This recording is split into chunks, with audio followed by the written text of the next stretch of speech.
and it's a winning, never to lose. When we talk about vacation, though, it's always a cruise. It's Tony and Tommy with a TNT schmooze. Cruise Talk Weekly and we lighten the fuse. Ladies and gentlemen, welcome back to another vivacious episode of Cruise Talk Weekly with Tommy. And I'm Tony, and we're here to break down everything that's going on in cruising. We got a vivacious show today. Does that mean we're going to hit the curves? It's going to be a little exciting for folks? Absolutely. It's going to be all over the place. It's a show like a backload. It's crazy. Look, I hope you're having a fantastic week, Tommy. We haven't talked a whole lot, but we do have a bunch of topics floating around. Is there any topic that's piquing your interest to start this big party with? It's a lot of stuff going on out there, but there always is, isn't there? We do have, what's the situation over there with cruise ships being delayed? We were talking about that. We have a bunch of stuff. We were talking about ports of call, this and that, but there was a delay on Iona, right? I think the situation was fruit related, and we think about, getting out to this, when you're sailing out, sailways, we're leaving port, everything's in front of you, you're excited about your cruise, but then sometimes it comes to a temporary screeching halt for a myriad of reasons. This one is pretty interesting. Yeah, I mean, this story is not stale at all. It's very ripe. I mean, it just happened, I think, yesterday, within 24 hours. No bruising, no browning, but we've got the P&O Iona not being allowed to leave the port of Southampton because 18 containers of bananas fell into the water in the harbor, and they had to shut the harbor down while they cleaned up the bananas. That is absolutely bananas, and the story is crazy. I would imagine there's a lot of layers to peel back from regarding this story, and I think not really much to say. Do we know how long the delay was? About 10? Was it 12 hours? Yeah, I looked on the Cruise Globe, and it showed them leaving port this morning around 8:15. I did see a statement from P&O that said they had on good authority that they would be allowed to leave port today at noon. So apparently they were able to clean up the banana issue quicker than that, and they were able to leave port around 8 a.m. So it's a 14-day cruise they've got going on there. They're going to Spain, and they're going to the Canary Islands. No word yet on whether that itinerary is going to be impacted, but maybe with 14 days they've got some leeway there. But man, I've heard cruises being delayed for a lot of different reasons: storm coming into port, mechanical issues, this, that, or the other, maybe even water levels. But I've never heard a fruit related delay before. No, me either. And it's bizarre. I've had weather as well, weather at sea. It's been tough. I was just surprised to hear that, I guess in that vast, wide ocean, you would think that the fruit would be easily avoidable, but apparently not. Yeah, maybe because it's just dropped there in the channel or something like that. I'm assuming that those containers will sink to the bottom, and that becomes an issue with ships trying to navigate through there. We also had another instance yesterday, I believe, in the port of Tampa, where fog actually kept 3 Royal Caribbean cruise ships from coming in for 8 hours. I was tracking along with this a little bit on social media. It's the second time in the last couple of weeks where the fog has rolled in and kept people out of port of Tampa. I guess the ships and all of that's important for the people that were impacted by it. But really the broader concept, can you imagine that? You got all these thousands of people that need to, they think they're going to get into the port of Tampa like 7, 8 a.m. or something like that, even earlier. Now all of a sudden they're not going to get in until the afternoon. And then on top of that, multiple thousands of people milling around Tampa waiting to get on a cruise ship that are now cruise lines are saying, hey, don't show up to the cruise port till 7 p.m. I'm trying to think in a scenario where I've ever been asked to come to the cruise port that late, but think about how chaotic the embarkation day is anyways. Could you imagine what kind of additional challenges it is if you can't get off the cruise ship and then all of a sudden you can't get on the cruise ship for 8 more hours? Yeah. I guess it depends on how much notice you have or lead time you have. I would imagine in that port area of Tampa, and I think we're going to have a little bit more of a discussion at some point today about ports of call and which ones are worth their worth their salt as far as kind of showing up and staying and maybe staying in a couple of days on. And Tampa's a great city and there's so much to do in Tampa. But when you're talking about if you're near the cruise port and you don't have a lot of time to play with, they do have that aquarium there. I would imagine that thing probably got overrun, right? I don't know. Good news for the Pharaoh. Yeah, no doubt. I mean, because the Florida Aquarium, they actually share parking with a few of the terminals there for Port of Tampa. Share is probably a loose word, but their parking lots flow into each other.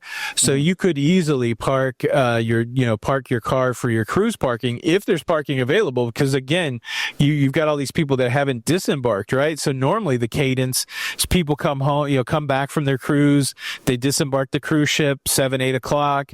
You show up over there 9-10 o'clock, and there's parking available. It would be interesting to know how full that parking was and if the people that were coming for their cruise were even able to park there. But yeah, if you flew in or if you're just staying in a hotel, it's very easy if you could stow your bag somewhere to go to that Florida Aquarium. That's a great thing to do in Tampa beforehand. But yeah, it's you just never know. I think it just speaks to the fact that cruising's a very fluid, no pun intended, because of course it happens on water, but cruising's a very fluid activity, and sometimes you just don't know what's going to happen. You don't know where the delays are going to be. You were also telling me about another delay on a cruise ship, but it wasn't necessarily a delay of the journey, but it was a delay of the journey into the main swimming pool. What's going on there that would keep you out of the pool? Yeah, this was a delay that was somewhat, I would say, digestive in nature. There may have been something on the ship, or whether it was free or paid for, complimentary, or, specialty dining that wasn't in agreement with somebody's system. So, there was what they call the proverbial code brown on Royal Caribbean's Harmony of the Seas. And I don't know if you've ever been in a code brown situation, but yeah, that means that, somebody pooped in the pool, Tony. Yeah, so this is funny the way you said it. Have you ever been in a code brown situation? I don't think any of us have ever escaped a potential code brown situation. Now, I don't know if you're just talking about on a swimming pool or if you're just talking about, driving down the road after maybe having Long John Silver's, but, it feels like the older I get, I've been closer and closer to code brown situations, but how, other than like a kid pooping in the pool, what's it take for a full-grown adult to poop in there? Have you ever?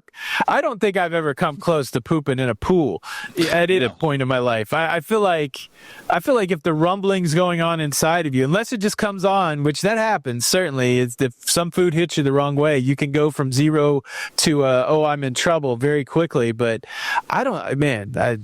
That's rough because it does impact the whole cruise. You code brown the pool, they got to drain it, they got to clean it. That pool's out of commission for a couple days. I remember a story, I feel like 6 months ago or maybe even last year, where somebody was code brown in the pool a lot, and it brought up a conversation about swim diapers and all this kind of stuff. And then of course the ultimate code brown is the Caddyshack movie, right? I think that's where most of us our age were exposed to the code brown. But I know there's a Caddyshack, Tony. You've never seen Caddyshack? No. Wow, man, you gotta come to the house sometime, and we'll get you turned on. So, for the one person that's probably never seen Caddyshack, Tommy, at the very beginning of the movie, so it takes place at a golf club, a country club, and there's all these people swimming in the pool, and somebody actually accidentally drops a Baby Ruth candy bar in the pool, and all of a sudden it's discovered floating, and everybody freaks out and gets out of the pool, and they have to drain and clean the pool, and then Bill Murray, the haphazard groundskeeper, picks it up and takes a bite out of it. That's a big code brown joke in the Caddyshack. So it's a candy bar. So yeah, I don't know. I've been on a ship with a code brown before. I've seen the pool closed and drained and all that. So it happens. What was the Rodney Dangerfield quote? You always got to look out for number one without stepping in number two. I guess that's true. I guess that's true even on a cruise ship. And shout out to Long John Silver's catching strays out here today. Man, I don't know. Like, I feel like I have a strong constitution. Like, I can eat White Castle for days and it doesn't affect me. And those are typically regarded as gut bombs. But man, I get that right combination of Long John Silver's and malt vinegar. And all of a sudden, I got to make sure I'm close to the house when I eat that. But it's great going in, right? Oh yeah, I mean that's why we do it. Is there anything else like? Do you do that? Is there anything that you know that the aftermath of it, whether it's food or drink or anything, that you know the aftermath of it's going to be painful, that you still go, nah, it's worth it? Not yet at this point consistently. I've had isolated incidents, but not necessarily anything consistent. But my code brown experience, I've had one or two on the ship. But would you believe we had a code brown at Perfect Day at Coco Cay, and you know the size of that pool? That whole pool got shut down on a code brown? That whole pool got evacuated due to a code brown. And let's just say the natives were restless, Tony, as you might imagine. Yeah, I don't know. I'd be upset if your whole. I mean, Coco Cay's got beaches and other stuff, but that pool with the swim up bar and all that's a real premium spot that would be frustrating. I could imagine people being mad. Let me ask you a question that's gross, Tony. If you were in the pool and we were all having a good time knowing the vastness of that pool, and it was announced, or you somehow telepathically got the information that a toddler might have lost control, a log, a nugget, whatever it is, and you heard that information, would you agree with the code brown, or would you rather just say, let's just say it was all the way at the other side of the lagoon? Would you want them to let you know so that you can evacuate the pool, or would you like it to be business as usual?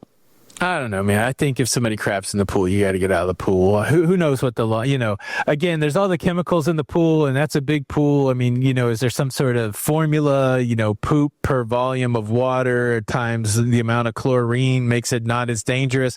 But I just don't even think, I think you got to get out of the pool, because I'm pretty sure you're just going to be obsessed with the fact of like, is some sort of fecal matter going to get on you or something like that? Yes. Yeah. And, how do you clean water that's not already contained, right? Like it's not like they could drop a net around the area and hopefully catch all the water that may be impacted. But unfortunately, I think it's just one of those unfortunate things. We are in agreement. If there's poop in the pool, you get out of the pool. I'm with you on that. Yeah. How do you feel about lightning? Like, if there's lightning, are you staying in the pool? Do you think there's much to do about? Like, I don't know anybody that's gotten killed because of a lightning strike on a pool. I'm sure it's happened, but I always wondered that when I was a kid. It's like, well, is there some hard data behind why we're getting out of the pool? I mean, Yeah, no, it's a good question. I would be more nervous in like a big giant field, you know what I mean, an open field. That would make me more nervous than, and especially down here in South Florida, we're accustomed to seeing so many big storms and elongated storms. But if it's I probably wouldn't be as apt to be rushing out of the pool in a lightning storm. Yeah. That's interesting. It's just one of those things that always seems to be the case. When the storms come, you got to get out of the pool. Yeah. So, the banana delay, fog delay, code brown delay. Sometimes cruising gets delayed. Yeah. How about these battles that happen every year? We're talking about, I guess a little bit of a sloppy transition, but, it's crazy because, we think of South Florida as the cruise capital of the world, and for so many years, Miami has held that down. And then I guess their reign was breached a couple of years ago, that Port Canaveral, but then they got it back. But then, despite Miami having an absolute record-breaking year when it comes to cruise passenger traffic, it wasn't enough. Port Canaveral still took back the crown. So is this what this is going to be? This is going to be a back and forth seesaw, knock them down, drag them out fight between Canaveral and Miami going forward? Yeah, so I thought about that this week. Canaveral barely edges out Miami, and I think last year Miami barely edged out Canaveral. I was trying to figure out why this matters, right? Like, do we just like the title of the thing? But I wonder if, it's all inside of Florida, so I wonder if, I wonder if there's some budgetary things that go on. Like, is the state going to give the one that's got the biggest more money or something like that? Or is it just purely bragging rights? So when all of these, the captain of the port or whatever that that port commissioner guy, when they have their meeting and they're all having cocktails, whether, everybody has to come up and, give that guy flowers. And then the Miami guy's off in the corner like, oh, I used to be the man. I'm not the man anymore. The woman. I don't know who the counselors are, but not to be insensitive. I'm glad you have it. I don't want that pressure. Yeah. It's interesting. There was another story that MSC's deployed the Grandiosa to Port Canaveral. So the challenging thing, I think, for all of these cruise ports, certainly they want the movements, right? Because it means more money. It's better for the economy in these port cities. But at the same time, what we've noticed is that a lot of times the infrastructure lags behind the growth. And so the growth is good, but Port Canaveral is one of my favorite cruise ports. And that's what makes me worried, like with the popularity of Port Canaveral, is that going to be a problem with the infrastructure? Miami's always a challenge. I just went out of Miami on the Carnival celebration, and I like to park at the port, and where the celebration goes out of, it's a disaster. You got to park like 2 terminal distances away and drag stuff over, and there's a lot, Royal's building a new terminal there. They're building a new parking garage. So I'm definitely excited for the growth of cruising, but the growth of the infrastructure lags behind, and some of those services, just like parking and moving traffic through those areas, can be a bit of a challenge. I don't know what they should have a trophy or something where they pass it around. I think it is kind of like a little significant. I don't think it matters too. So I don't think if you're sorry, I don't think you're kicking, scratching, and clawing the way up to try to get to number 2. And even if you're at number 2, I don't necessarily think it's an end-all and be-all. But if you're sitting on top of it, if you're one of the beards over there in the corporate offices of the port, of course, it is a nice thing to say at bars. You know what I mean? A nice thing to say in conversations. Yeah, my crew, Port Canaveral, largest in the world, busiest cruise port in the world. You know what I mean? So I guess, for that reason, I get it. But yeah, I definitely think it's a flex. You want to do this? Let's. I think we've been to most of the cruise ports in Florida. Let's just take Florida for a quick one. Well, why don't you rank your favorite cruise ports in Florida that you've been out of? Okay, what are we doing? Are we doing the just the entire municipality experience, or are we doing just the experience of boarding the ship? If I said you had a free cruise that could go out of any of the Florida cruise ports, how would you take them? Okay. All encompassing. I got to go Miami number 1. I'm going to go Port Canaveral number 2. I'm going to go Everglades number 3.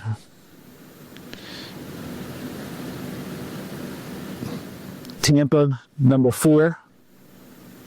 And I have, I've not done Jacksport, so, and we're not going to count Key West because that is not, at this point, port of origin, right? Nobody's saying a lot of Key West, right? West Palm, you've gone out of West Palm too. So if you're going West Palm, we're going to the backyard, West Palm Beach. There you go. Do you say? How about you? Where was your Tampa? What's that? You said Tampa in there, right? Yeah, Tampa was 4. I think for me, Canaveral 1, Tampa 2, Lauderdale 3, Miami 4, Jax 5, and West Palm 6. Okay. So I do not like the traffic in Miami. I guess for me, convenience still reigns supreme. And this is, I guess you're right. We should qualify it. Just for me, just going and getting on a ship, I like going to Canaveral because my ship choices are high there, and it's easy to get in and out. Tampa's a dream. For me, that's the one. Yeah. For me, if you're just isolating, just getting on the ship, Tampa was, and not only is it just like a hop, skip, and jump and easy to get on right from the parking, the people are so pleasant there. It's not light years away from places like Miami. The wild thing, though, and I think you're alluding to this a little bit, the wild thing is there's really not a lot to do in Port Canaveral. Like Cocoa Beach is there. You're a good 45 minutes or away. I would put a lot of that in. Yeah. So let's talk about that. And we don't have to bind it to Florida. A lot of times people don't really some people do, some people don't, but there's a lot of great cities that cruise ports go out of where you could actually stay a day before, stay a day after, and get a lot of good city value out of it. What are some of those cruise ports that you think of if you want the cruise port city to be a destination before or after your cruise? What do you think some of the better cities are for that? So I love this topic, Tony, because I really think there's so much nuance to it as well. Because if you want to talk, so you have to talk how much is there to do at these particular ports of call, but also what kind of hoops do you have to jump through to do those things as well. What do I mean? Obviously, New York City, center of the known universe. So there's so much you could do in New York City before a cruise, but what does that mean for transportation, getting to and from your said excursion in New York, on the island of Manhattan, or wherever you're going to be, and how does that relate to your cruise experience? Another one, Disney, an ultimate, over-the-top, world-class vacation experience that technically you could tie into any cruise that's going on a Port Carnival. But you're talking about, what is it, 45 minutes away, Tony, or so? Yeah, I think it's about 45 minutes to get this. So if you're talking about quality and absolute abundance and things that you can do, those are probably the two biggest ones. But then if you're going to talk about things like, where you can kind of like get around and navigate through from one thing to the other, my number one was New Orleans, Louisiana. I loved. And I really do think people, when they cruise, I think it does benefit them, and I think they are wise to consider what they can take part in before or on the front end or on the back end of those cruises, especially if you got a 3 or 4 or 5 day cruise. Give yourself that whole week, turn it into an 8-day, and see what the city has to offer. New Orleans is a crazy place. I would say it's not for everybody, but when you're talking about the food and the music and the culture, I'm a big vibe guy. When I'm in New York City, even though it's my home, even though it's where I'm from, I am 10 times more alert, alive, electric. I love it. I got that similar feeling, maybe with a different wavelength, but New Orleans, Louisiana was one that was absolutely amazing to me. Both the night experience with the restaurants and the music and, the whole Bourbon Street thing, but then also the next day, walking around on a rainy day and, experiencing just an ecosystem of the city with the, what's the cafe? Cafe Du Monde. Yeah. There was some live music going on there, and just seeing everybody, the multi-generational cafe array, coffee clutches. We could tell where the mom and the dad are hungover, but they're still upkeeping the tradition. I love New Orleans. Which one for you? Wow. So, yeah, what I was thinking about recently, I was in New York City 2 days before a cruise, and there were some people that were cruising with us that the free day that we had before the cruise, I think they went all over. They went Manhattan, they went to Brooklyn, then they walked like some crazy amount, 20,000 steps. And I know of I did a lot those days too. I went to a museum, and so I was kind of exhausted. So it made me kind of rethink my pre-cruise experience. And I'm almost, one of my favorite cruises I've done in the last year is I went out to the West Coast and I did a 4-day cruise, which is wild to fly all the way across the country to do a 4-day cruise. I went with my brother-in-law, but then we did 4 days in Los Angeles afterwards. And so we did all of it. We went to Hollywood Boulevard, and we went to the Griffin Observatory. We went to the Warner Brothers Studios. We ate at Pink's. We had an In-N-Out. So we did a lot of really interesting things. And that's been one of my favorite travel experiences. That was the first really kind of true hybrid experience where I went and had a really great cruise. And then I explored a city. I don't know that I was as enamored with New Orleans as you were. And I think we were there that same weekend. But it's definitely a vibe. I think you hit the nail on the head. It's a vibe city. So I think one thing that you have to put in your decision tree is, are there things in the city that you want to do, and do you risk wearing yourself out before the cruise, which seems ridiculous. Like, cruising's just it's relaxing, it's vacation, that kind of thing. But I don't like to do anything tired. So I think one of the risks that you run by going to these port cities in advance is wearing yourself out a little bit. I almost think that a post best cruise stay is where it's at. I've done that a couple times. I've cruised out of London, out of Southampton, and then after that, I went and spent a few days in London. I found that to be a lot of fun. But any of those cities, like I know you're pretty familiar with New York. There is so much to do there, and it is true. It's a little bit of a challenge transportation-wise. Same thing with the Los Angeles ports. The traffic can be crazy. Miami, the traffic can be crazy. But if you do plan it out and spend an extra day, I think you can really enhance your vacation. But what's wild is how much, when you do land and cruise at the same time, you really do start to see the value of cruising, because all of a sudden that hotel bill starts adding up, that food bill starts adding up, the entertainment bill starts adding up, and you're like, wow, for the 2 or 3 days I spent post or pre-cruise, I've spent almost as much money as I did for a cruise, which is a wild thing to realize. That almost in Florida, I will get up and drive to the cruise port.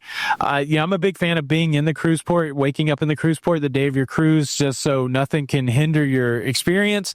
But it is tough sometimes to say I'm going to spend $300 or $400 or $500 for one night in Miami just so I can wake up in Miami, where I could drive the 5 or 6 hours to get there in the morning. It's for some people, I know people, budget's a big thing a lot of times. I know people that will drive overnight, not stay anywhere, and just drive to the cruise port. So I think if you're cruising once a year and you can plan to spend some time in the port city before or after, I think I would do it. But not every port city lends itself to that. I think in Florida, Miami, there's certainly a lot to do. Port Canaveral, if you want to make the drive over to Orlando, but Port Canaveral itself doesn't have a lot to do.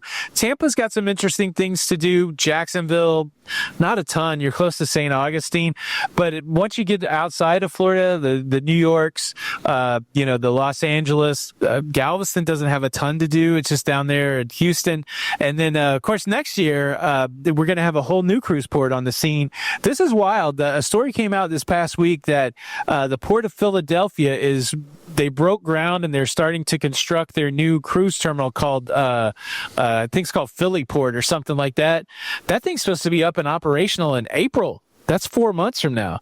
That's wild to me that they can just start building a terminal, but certainly a city where there's a lot to do before the cruise would be Philadelphia. Have you ever, being from the Northeast, have you ever spent time in Philadelphia? Philadelphia was my home for over a year. I lived in Philadelphia, and in my travels in the restaurant industry, we had a place called McFadden's inside Citizens Bank Ballpark, and then we had one on 3rd Street in the Northern Liberties section of downtown Philly. And yeah, Philly is phenomenal because it does have a real New York vibe to it, but just on such a smaller, more navigatable scale. And I'm really excited for the prospect of Philly as a sailaway city because there's so much to do in Philly. Very, very rich history. When you're talking about food, they got that and all that stuff. But it was never lost on me that you're walking by the actual Liberty Bell. You can see the Liberty Bell. You're looking at a room where Thomas Jefferson wrote the Declaration of Independence. These types of things, like where you could really, I love art, I love all that stuff, and it's cool to kind of walk around gallery. When you're actually walking around the geography of these places, that is it. You read this stuff in history books. You're talking about hundreds of years ago. The thing that painted the picture and founded everything that we know today as far as our society was discussed and finalized in that room that you're looking in. You can sit at the desk. You could do all that stuff. So Philly's great, but also just a great restaurant town, a great, it's also on the water too, and it's easy to get around. So I love Philly. That's going to be a phenomenal pre-cruise port. Now, a lot of times New Orleans lends itself to pre-cruising because a lot of those cruises are 5 days, but I think a lot of the sailings out of Philly are going to be, you may have some 5-day Bermudas, I guess, right? But, a lot of them that are getting south to the Caribbean or Bahamas, they're going to be 7 days, so you may not always have the time. But if you do ever get the chance, explore Philly. A great sports town. Obviously, go down and get a cheesesteak, all that stuff. Philly's phenomenal. Yeah, I was just trying to figure out how long our cruise is. So ours is a 7-day cruise out of Philly, but it is going to Bermuda. So Philly to Bermuda to Charleston, South Carolina. I've never been there before, so I'm excited. And then back to Philly, overnight in Bermuda. Yeah, so we're doing it as a group cruise, and it's being coordinated by our friend Walter, and he's big on the pre-cruise. So we're getting to Philly 2 days before the cruise, and he's arranged a food tour one day and a history tour the other day, or the next day. So there's going to be a lot of opportunity, but I completely connect with history. I love going to Washington D.C. I was watching another content creator who'd been taking trains a lot this year, and I didn't know anything about the Amtrak Floridian, but I guess there's a route. I was like, oh, I wonder if I could get to Cleveland. I'd like to go to the Rock and Roll Hall of Fame. I was like, oh, can I get to Cleveland? And I guess I can get on a train in Tampa, and I can take a route that if I stay on that train, eventually I'll end up in Chicago, but along the way, I'll stop in Pittsburgh, Washington, D.C., Cleveland, Ohio, and then eventually get to Chicago, which sounds like an amazing journey to me.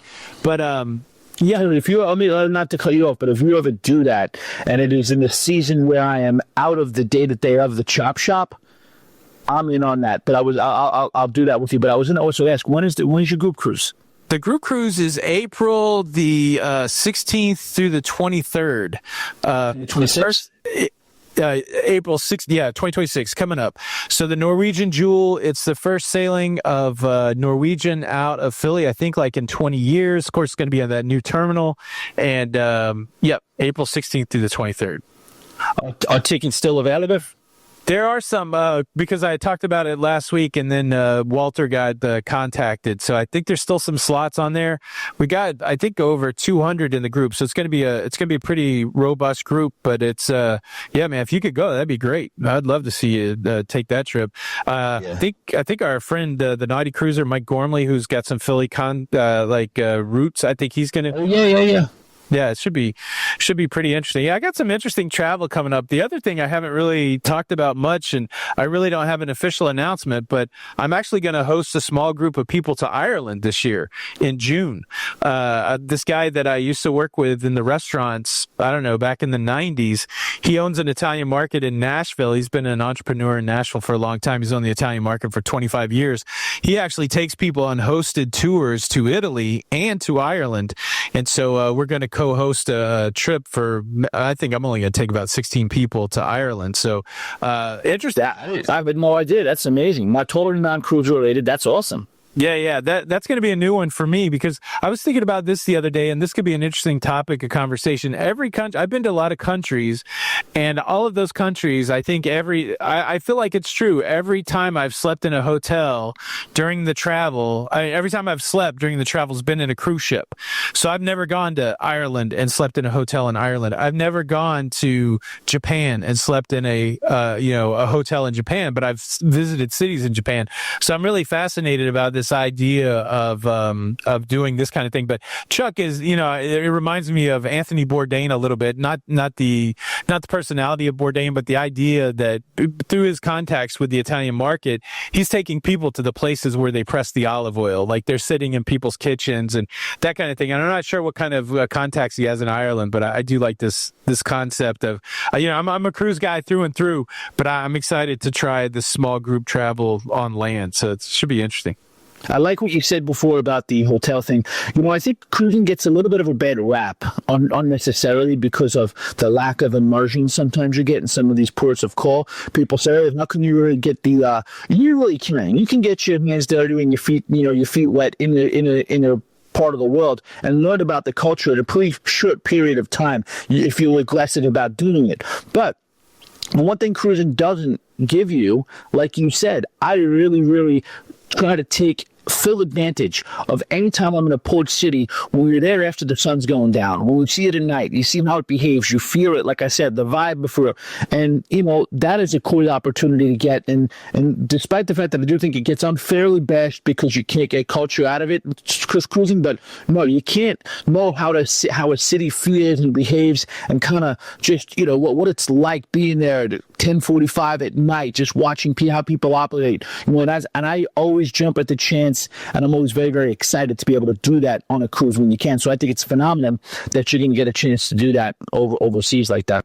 Yeah, there's some good, I'm sure you've had the experience where you've gone to San Juan and the ship leaves late at night. Yeah. It's just so cool to be in San Juan when the lights go down and, all the street lights come up. And yeah, so I'm looking forward to that. But, it's an interesting thing, all of these different places that you can go. I think it's going to be a big move. I don't know if any other cruise lines are going to go to Philadelphia, but that was certainly a big announcement. Now we've had some other big announcements this week, and I don't feel like we've been unfairly harsh on Carnival, but man, it is the season, baby, to keep rolling out weird changes.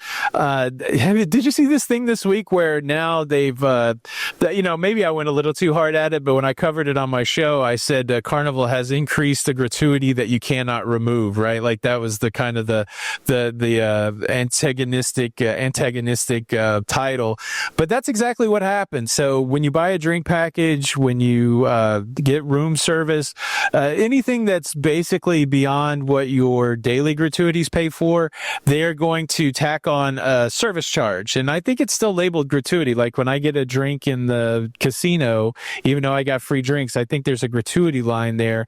And it was 18%. Well, they've moved it up to 20%, which is not a big deal.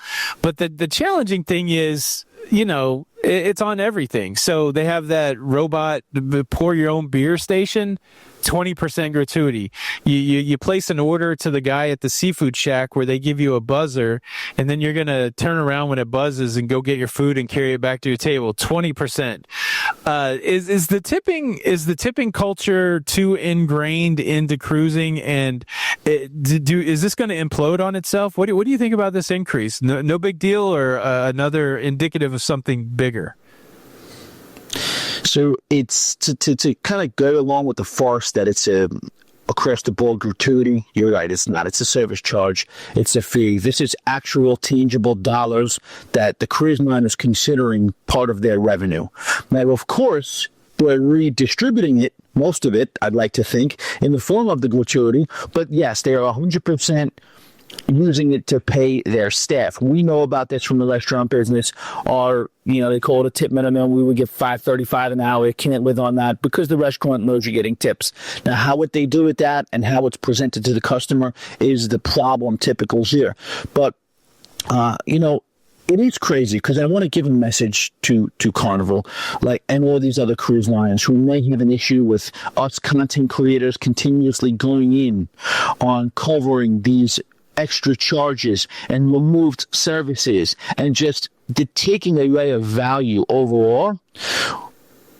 We would love to be able to stop covering it. We would love to be able to have a week where we didn't have to talk about what was being taken away from us as cruisers. But it's almost like, and I was saying it's almost like it's not like war. It's not like that type of scenario. But the comparison I'm trying to draw is that we're just under a constant barrage of increased service charges in any way, shape, or form. And it's almost like I want to almost throw a white flag up and ask for like a 6-month ceasefire. Can we just get like 6 months where you don't take anything away from us? You don't charge us, increase charges for whether it's internet, whether it's tips or whatever it is. Can we take a break? Because we would love to talk about other things. But, it's crazy. And then, I'm going to let you go in a bit, but it's crazy now that it used to be announced when this would happen. Now they're doing it in the middle of the night, like the Bursting Tea Party out here. They're not even making the announcement. They can't even keep up with the announcement. They say, well, don't announce it, just roll it out. It's not good, Tony. It's not good. Yeah, I don't know. Again, because I'm a huge cheerleader for cruising in the cruise industry. It's my favorite way to travel. I want as many people to cruise as possible. There's nothing better than being on the ship and looking out at the sea and going to a free show and all of that stuff. And so it does. But at the same time, I'm also an advocate for the consumer. And I feel like the only way, in the society that we live in the system that works there, I've said it before. So the goal of the enterprise, of the business is to extract as much money from the consumer while spending the least amount of money so that you maximize your profit. On the flip side, the directive of the consumer is to get the most goods, products, and services from the business without letting go of your money. And so there's the battle that you're talking about. And so it's weird for us because we got to cover both sides of the coin. Again, we're excited for the boom of the cruise industry. We're excited for all of the new people coming in because that means it's robust and we love talking about it. But as consumers, we also have to raise the flag when all of a sudden, again, especially if there's no announcement, when, all of a sudden around the way, somebody's like, oh, I just noticed my charge is 20% now and it was 18. And then you go to the website and, you go to the Wayback Machine that shows you what a web page looked like 6 months ago and it says 18% and then it says 20% today. The internet increased also. I don't even know what those prices are because I don't think there was an announcement on that per se. But, again, it's the job of the consumer and for people who advocate for the consumer to say, hey, check those prices. Is this fair? Do we like these policies? If we don't like these policies, maybe you should try a different cruise line. But, the problem with the cruise industry is once one does it, they all do it. It's the chicken sandwich effect. And, one paves the way for the next. I'm still waiting for one of these cruise lines to switch over after Carnival. After Carnival, my prediction is after Carnival rolls out this money-based loyalty program, which, it's going to happen next year. If it's successful at all, then there's going to be another cruise line that moves to this model. This is my prediction. But yeah, it's death by 1,000 cuts, but we ain't bleeding out yet. That's the other thing. We talk about this almost every week. It still seems like a great value for the amount of money that you're spending. But if you're comparing it to the value that you were getting last year, you were getting 5 years ago, it's not as good as it was back then, but it's still good, So I don't know. What it is? It's like breaking new ground. So the new ground that was broken on this one, right, is that there are portions of that gratuity that is not removable, right? Right. So that's good. I mean, that's the move, right? I think the cruise line, there's been so much talk and so many I feel like based on me watching what's going on in the space, first and foremost, let me say this. I don't believe that you should remove your assigned gratuities. I believe that that's the system that the cruise line set up to pay whoever they're going to pay. And I feel like if I remove my assigned gratuities, then I'm shorting somebody money. I still believe that. That's what the cruise line tells me. I believe that. We're willing participants in this you may call a farce, but yeah. we're volunteering for that. I don't like it. I tip extra. I don't like it, but I feel like, yeah, and somebody said that I'm part of the problem because I pay my gratuities and I tip extra. Shame on you. I would rather take care of the crew members. I wish, again, I've said this before, I wish I wasn't part of the labor, process when it comes to cruising. Like I've never gone into a cheesecake factory and asked the server, hey, you doing all right? You making okay money? Is there anything I need to do to supplement you while you're bringing me my chicken parm and the cheesecake? I've never had that. I've never been on another vacation type where I'm like, are you doing okay? But for some reason in cruising, this is where we're at. Is everybody doing okay? Am I paying enough? But so I wish they would do away with that process. But that being said, as I've watched what's going on in the space, and you've probably seen it too, I feel like more people are removing their gratuities. So the question becomes, do the gratuities that you cannot remove, is that why we're seeing an increase, or is this just a normal increase? You know what I'm saying? Like, is it a response? I don't know. No, but where I was going with that, the point is like, every time, so like, let's just room service was a big one, right? You know what I mean? It used to be just the most general thing and the most common knowledge thing that room service is complimentary. You're hungry at night, you order food, and then one person says, okay, we're not really charging for items in room service, but we are going to place a blanket fee that if you order room service, now you have to pay $5. You can still get whatever you want, but you got to pay a $5 service fee for the room service. That is basically, the cutting edge of now, you have to pay for this. And what the smaller, when people don't think, okay, it's only a 2% increase, it's only this little thing, it's all that does is open the floodgates for the next 3 moves that they would make. You turn around, you look at to answer your question, I think the social package is upwards of like $23 or something like that now. What it was in 2015 or something, right? It was $5 at one point. Yeah. So when you do it's only a $5 increase, but if that $5 increase is every 3 months, You know, but the ultimate truth is this: yes, the market is undefeated. The market, like you just said, it is what it is. And am I ready to say, you know what, I've had enough? I mean, some of the stuff with the charging of the second and third plate or whatever they're doing, and charging of the entertainment, and that's getting me a little close. But I am not in the situation where I'm like, I'm going to explore different forms of travel because I'm making a statement where I'm not there yet. But I guess the cruise line, that's the question. When will the general consumer get to that level, and when will it start affecting bookings? Yeah, I mean, that's the real tipping point. When the bookings start to decline and they're not sailing at 100%, then I think we'll see things go back. Unfortunately, I think a lot of it is a fallout from the shutdown, right? When everybody's living high on the hog, cruising, if we go back to pre-shutdown, if we go 2018, 2019, 2020 run up, cruising's exploding, and these companies are making profit hand over fist. And I got to assume in the boom that nobody's looking at their operating costs super closely. Then we go to the shutdown, and essentially at the end of the shutdown, you got these guys making loan shark payday loans, right? With some crazy terms, as soon as you get your next paycheck, we're going to take $200 plus another $150 because we gave you $200. They're all in this really bad situation.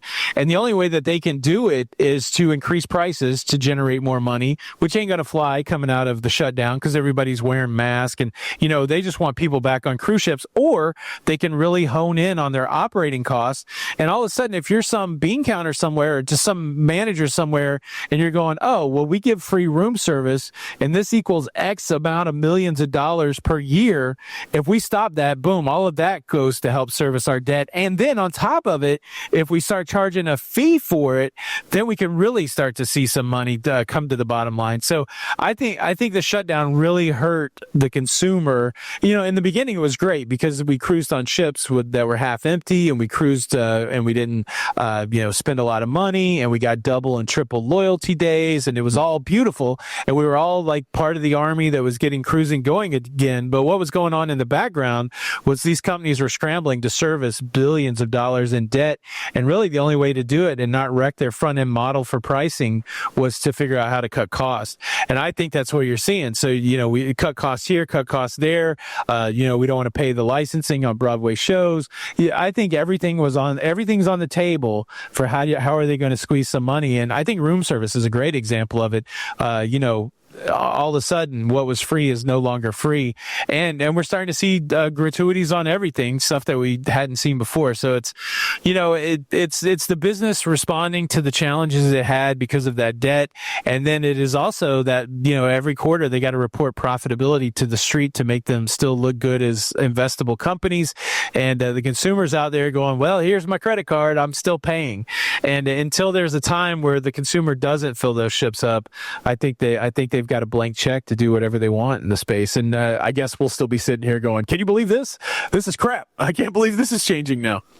Yeah, I just have I have a basic kind of just feeling about human nature in that, you would think a lot of times, okay, we recovered. We made the right moves, and we recovered from the financial wreck. I mean, didn't Carnival part with like 18% to the financial arm of the Saudi Arabian government? I mean, you're right. To your point, they were just giving out money and taking these crazy loans and parting with equity left and right.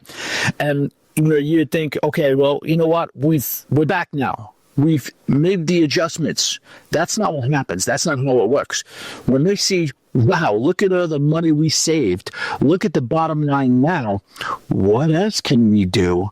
And then that's when, you can use the word greed or whatever, but I just think it's part of human nature. It's just like inflation. There's no such thing as inflation really gunning down. To me, it's just more like, can you slow down the increase is what it is. Can you slow down the rate in which you're taking things from us? And that's all I'm asking for at this point. You're just seeing and just look, what's not slowing down? The rate of increases in salary and bonuses of these cruise line CEOs. Yeah, it's I don't know how I feel about it, right? Because I'm a big advocate for the system, for business, for the enterprise running as well as possible, and part of part of that is maximizing the amount of money that you can make and, being really efficient on your operating costs. But unfortunately, most of the time that is a disadvantage to the consumer. And, it's a tolerance game, right? That's the thing. We used to do it in the companies that I worked for. It's like, well, if we do this, it's probably going to make somebody mad. And then the follow-up question was always like, well, how mad? Like, we lose a contract mad, or, we just have to say nice stuff mad. And I believe those are conversations. I don't know why those wouldn't be conversations that are happening. Like the loyalty program, somebody had to raise a hand and say, this is going to make people mad. And the follow-up question was, well, how mad? Can we get through it? Can we survive it? But, look, I think you brought it up when we were talking before the show. One of the reasons they had to change that loyalty program is they cannot deliver all of the current perks to the people that they have. And we saw another example. What was just this week that another cruise, and this wasn't a special cruise, it wasn't a Journeys cruise, it wasn't a adults only cruise. This was just a regular cruise where people got a letter saying, hey, we love you, Diamond and Platinum. We cannot give you the benefits that we promised. Yeah. No, that's what it is, man. I saw that too, and I guess, I don't know. That's a little bit like, okay, well, what are you? I would almost say, what are you doing to fix that? Because you put out this loyalty program, you advertise, and we're not even talking the new thing. We're talking VIFP right now. Okay, so what do you? And I wouldn't be, banging on the office door. What are you going to give me because I couldn't prioritizely embark? I wouldn't be doing that. But at the same time, have some integrity. Cruise lines in general. We get it. I'm with Tony. I am loyal. I'm always an advocate of good business and a strong, well-oiled operating machine that's green and glowing. And I love you guys. But give us a little break. Slow it down just a little bit. That's all we're asking. Maybe that's what I would say, right? Yeah, no, absolutely. And, I think sometimes, and maybe I haven't done a fair assessment of what are some good things that are going on. I mean, I do like the fact that Carnival's offering, a double and triple point sailings and stuff like that. And I'm sure there's some good to look for, but, it's almost like, the bad just hits you in the face so heavily. It's like, oh, what is going on? But yeah, I'm with you. I follow another creator, and she was saying that December seems to be the time when all of these changes come.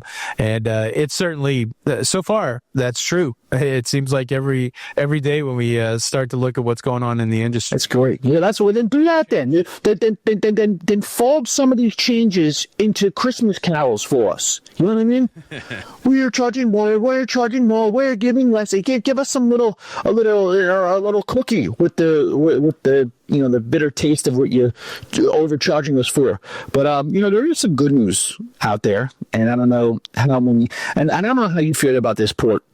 I feel like in my mind right now, for no other reason than just past reflection, in my mind, St. Martin, for some whatever reason, and maybe it's because I haven't been there in a while, is now currently holding the top spot as my favorite cruise port, period, point blank.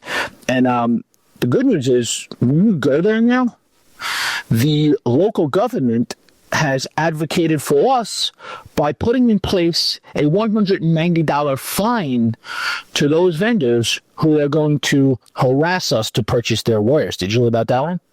Yeah, a little bit. I don't know the full story on it. I like it, so I'll agree with you. St. Martin is one of my favorite places to go. I've never been to Bonaire, but I've been to Aruba and St. Martin a couple times.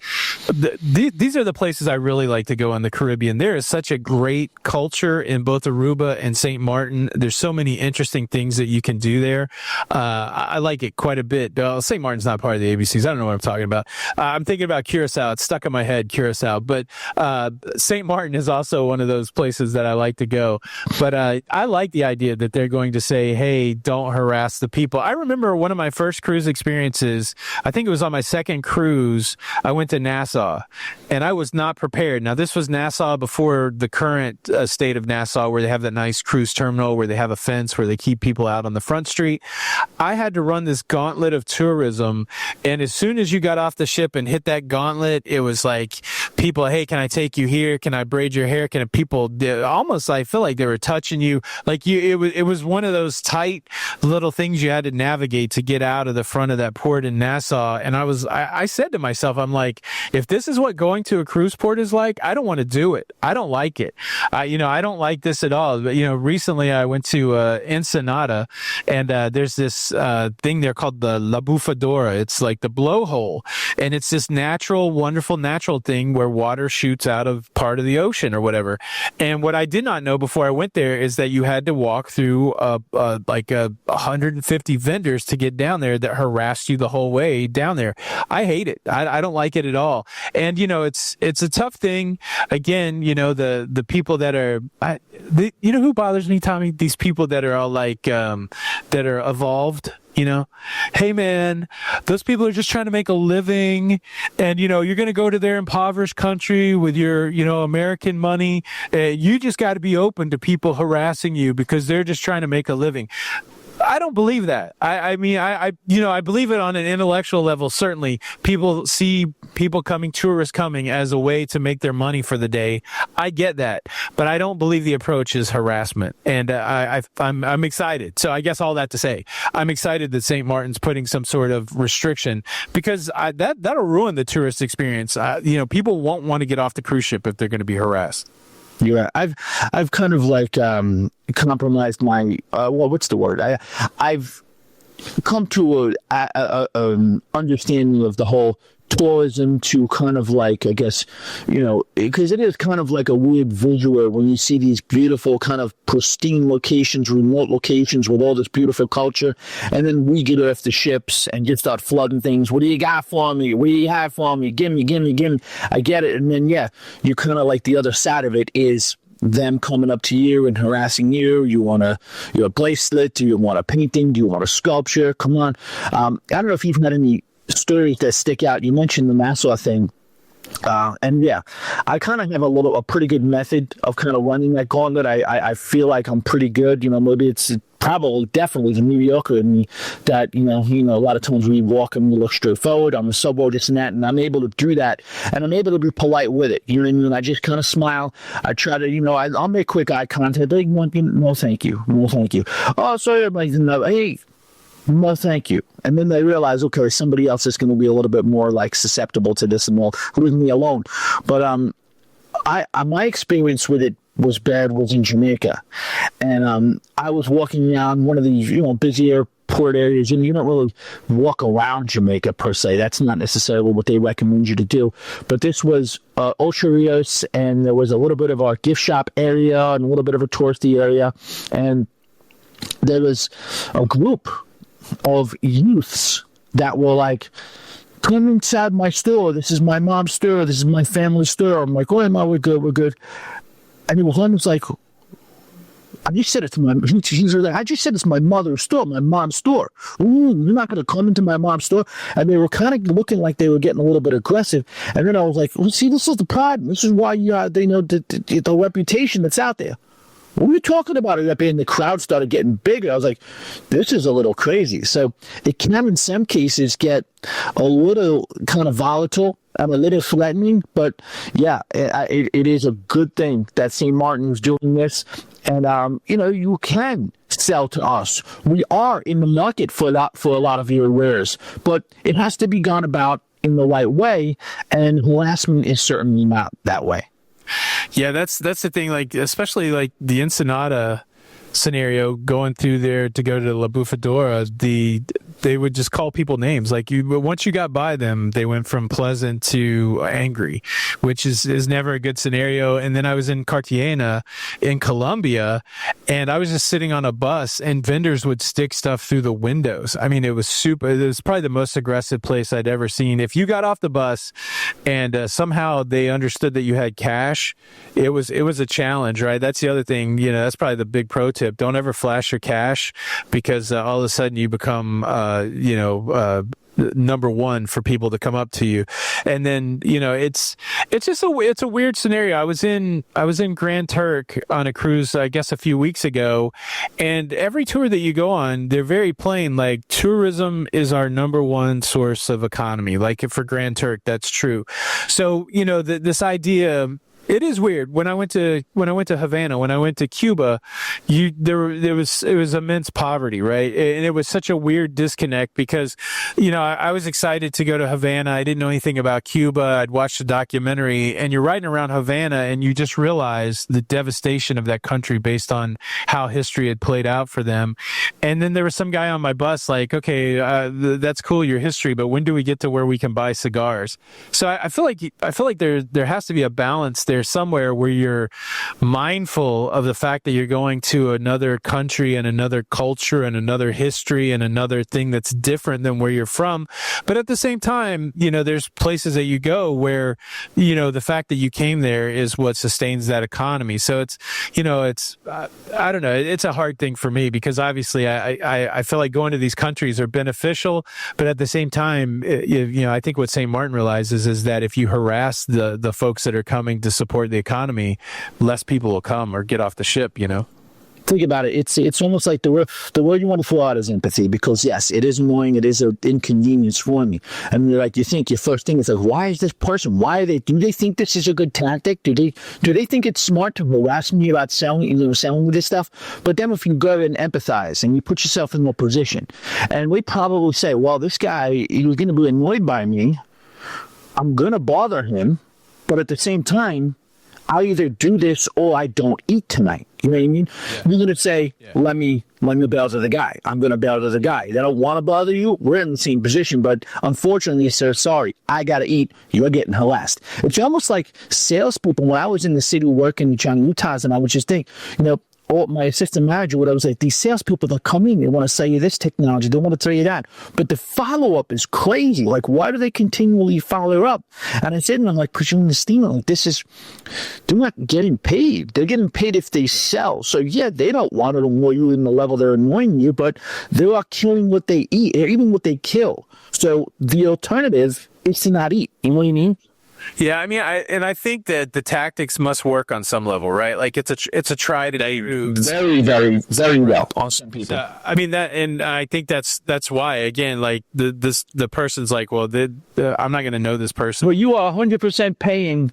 You are paying. Many people are paying just to get you away from them, and they weigh that, and they're using that. Yeah, it makes it, I don't know. There was a time in my life where I didn't have a lot of money, and I came to Florida, and I saw all of these timeshare advertisements that if you come listen to the timeshare thing, you can get free tickets to a theme park.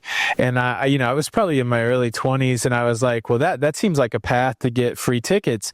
And it was, but what I didn't realize that I would have to go through was this high pressure sales from these timeshare people where you almost had to fight your way out of it. Like I remember, you go to this whole timeshare presentation, and they set you up with an answering yes all day. Hey, do you like to go on vacation? Yes. If you could afford to have this place here, would you do it? Yes. Every question you answered yes to, and then when they sit down, they say, okay, we're ready. Are you ready to write a check? And you go, no. And they're like, well, yeah, but you said yes to everything. And so you're like, yeah, but I really just want my free tickets. And then they bring over another person that's a little more intense. They go to, but you said yes. Are like, what are you doing? And it's a better deal, though. They increase the better deal. Yeah. Are you just here wasting? And then the last guy's like, oh, apparently you don't have the money. Are you just wasting our time or what? And then, it's like, you're as polite as possible. Like, hey, man, I was never going to buy this. I just wanted the tickets you were going to And I remember just sitting in a room where all of these sales transactions were going on, just this open room. I remember seeing people crying. I just remember seeing people get upset. And I think it is just that human thing of like, oh, I just went out of this situation. But then also every time there's a sale in those rooms, there's a celebration, like the stock market just shot up, 100 points. Where congratulations, Mr. and Mrs. Smith. They bought a time when everybody goes nuts. The whole ecosystem of the people that work there, they're trained to stop and clap and whistle and this and that. It's really, it's like the algorithm. The algorithm trains your brain to kind of stay online and stay at these certain websites. This is years and years of data and collection of just behavior that we respond to, that our simple minds are not up to the task to keep up with, and that's what high-level sales is as well, as you very well know. Yeah, I feel like that timeshare thing is probably the closest to some of these vendors. It's an interesting thing because I don't particularly buy a lot of goods like, souvenirs and stuff like that in cruise ports. But the way I do like to try to support the local economy is through a meal or, like buying a drink somewhere, or going to a resort or going to a museum or something like that. So, that's an interesting question too. Yeah, I've heard that pushback before of, the cruisers come here and they don't spend any money. We're only getting our port fees and our taxes, which I assume has to be I'm assuming that none of these locales are striking a deal with the cruise company if what they're getting through those initial contracts aren't worth it, right? So before I get way too guilted into something, I have to assume that if there's a place where the cruise ship is stopping, then that port has made the assessment and said, we're happy for the cruise ship to come here, right? Yeah.